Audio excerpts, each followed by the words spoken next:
John Porter is with Astrogenetix Corporation out of Austin, Texas, and he's carrying some virulent biohazards. Is biohazard on there? Tell me, this is one of the payloads, yes. And no, they didn't forget to pack it. That looks just like it. Tell me what you got on board. So what we have on this flight is actually methicillin-resistant staph aureus, which is the hospital-borne staph infection that you and I have all read about in the paper. Right. Kills 19,000 people. It's a real problem. Real problem. You want to get sick, go to a hospital. Absolutely. Right? Seriously. Anyway. And so they call it a nosocomial infection or a hospital-borne infection, more simply. And what we have done, Astrogenetix, commercial biotech company, and we utilize the microgravity environment of space to actually perform a lot of our R&D. So what kinds of things do you do that you cannot do on the ground? In other words, the absence of gravity does what for you? The absence of gravity actually creates different expression profiles from especially bacteria. This is work that had been funded by NASA for many, many years. A number of academic researchers had worked on it. What they saw originally was when you sent up salmonella, for example, it demonstrated increased virulence. And so we decided to get involved with this and really take the research to the next level. We're looking for a commercial product. We're looking for a way to shorten the discovery time frame, sort of on the preclinical stuff. And what it allows us to do is once you know why something is more virulent, it can help you target a vaccine or a therapeutic toward it. So the space environment, something about the stress of the space environment makes these things more nasty, and therefore you're able to more quickly get a form that you can find something to attack. So you want it to be nastier. You want you can study it. We do, because then we run the exact same, we call these gaps. We run the exact same gaps on the ground under the exact same environmental conditions as they are on the shuttle, and we can actually look at the differences, and that's really what's so important. You can figure out which genes are expressing and making it more virulent. Right. So staph is something we really don't have a good handle on. You know, we've, it's cropped up really recently, especially the methicillin-resistant version of it, which basically means it's resistant to penicillin and any of its derivatives. And it's become a real problem. And we've been studying it for the last 5 years here on the ground, and we really just haven't cracked this bug yet. I mean, the thing about it is that basically over time, these infectious agents become resistant to antibiotics. Correct.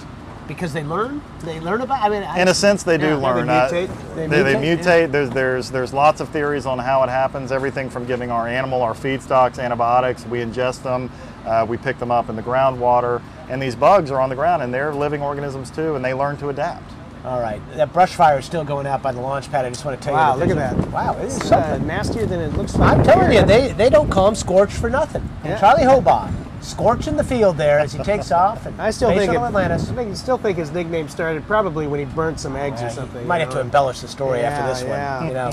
In any case, they're out there with the fire truck taking care of that, and no worries. Nobody lives out there, so we'll just watch it as it. Boy, they've had a couple on the Ares 1X. The entire 39B was on fire for a little while. Complex burning for a little bit. Let's go back to this for a second, because it says here, shake before drinking. Oh, no, activation. It does say shake. You obviously have to shield this thing pretty well. So Well, the apparatus itself is provided to us by the University of Colorado. There's a group called BioServe. They've been providing flight science apparatus to NASA for many years. You know, triple redundancy, very tough stuff. We send up between 8 and 16 of these. We have 8 on STS-129. Some flights we get more, some we get less. It really is based on what NASA can give us at the time. Right. So essentially, an astronaut will take this little hand crank, and he'll pull this out of the mid-deck locker. And you actually crank it that way. And then he'll crank it. And he'll crank it until those plungers down. The plungers can move down. The mixture will mix together, and whether we're feeding the bacteria. You can't do it now because we're trying to save it because it's our sample pack. Yeah, so it's really just food coloring, by the way, in this one. Yeah, I had a feeling. But essentially, it'll activate the experiment, and then a couple of days later, they'll put the crank in, crank it again, and they'll terminate the experiment or put it in stasis or freeze it. Hope they got the right one on board. Oh yeah, they do. Absolutely. Yeah. And double check that one. Yep, absolutely. And then they'll bring it back. We'll collect it after landing, and then we'll take the samples and do genetic analysis on them. Well, let me ask you this. I mean, is this one of those things that you could have like an aha breakthrough moment as based on one flight, or is this something that takes time? I think we can, because what happened with salmonella is we had a lot of preliminary data, but nobody had really looked just at this and looking for a specific gene. We flew salmonella 3 times and actually discovered the gene that we believe really caused the virulence.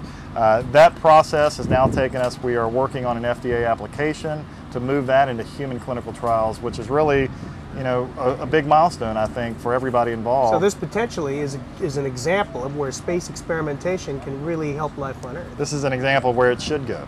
Absolutely. We're trying to develop medicines in space for use here on Earth. Well, as we look forward to the space station, whatever its lifespan will be, that is what it was built for, and really only recently has been in a position to start really doing this in a robust way. Would you want to fly stuff on the station eventually? Is that part of the goal? Absolutely. Yeah. Many experiments will require more time in microgravity.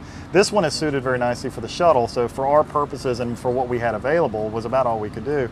But there are many, many experiments that you could do that need to be on station for maybe 3 months, just because they need longer time to activate. And so there's a number that we're looking at now that will be very interesting. They look at some very good, some very not good, but some very bad diseases. And we hope to really expand this. But what we want to show is that there is a platform here. There's a platform, we have a space station, let's use it, let's utilize it.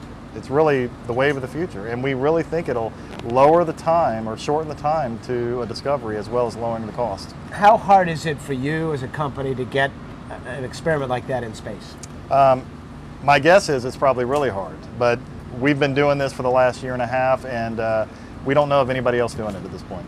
So at least no one commercially. There are some academic payloads on every once in a while, but for now we're the only commercial entity that's really working with this. Now after shuttle ends, sometime probably around mid-2011, you guys are going to be looking for flight opportunities on commercial carriers. Absolutely. Commercial carriers, international partners, whatever it takes. My job is to get us flight. Great. And then I'll work with my science staff to work on the actual protocols themselves.